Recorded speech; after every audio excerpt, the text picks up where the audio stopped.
మేము వస్తున్నాం తింటా తింటా పక్కన పెట్టిన కొద్దిగా పెట్టాను. ఆ రోజులో వాడు ఆగిపోతే బండి ఎక్కించుకొచ్చా అన్న.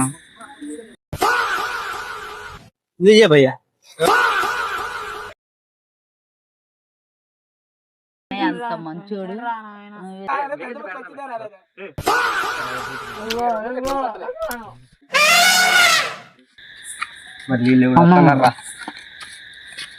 ఆ రోజు నీ మేకపిల్ల పోతే నేను నీకు తెచ్చి ఇచ్చినా లేదా? నాకు పెట్టకుండా వాళ్ళు పెడుతున్నావారా? సరేలేరా, అంతేలేరా. కొద్దిగా ఇచ్చేటప్పుడు కొద్దిగా నవ్వు ఉండాలిరా మొహంలో. తీసుకున్నా రే మా ఊరికి ఏం సాధించరా? తీసుకోరా, తిండురా. నా అమ్మటి వచ్చినది కేక్ తీసుకో.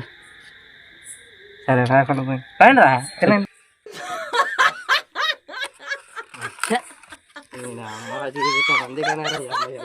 అందుకనే ఇలా ముందు తినండి నేను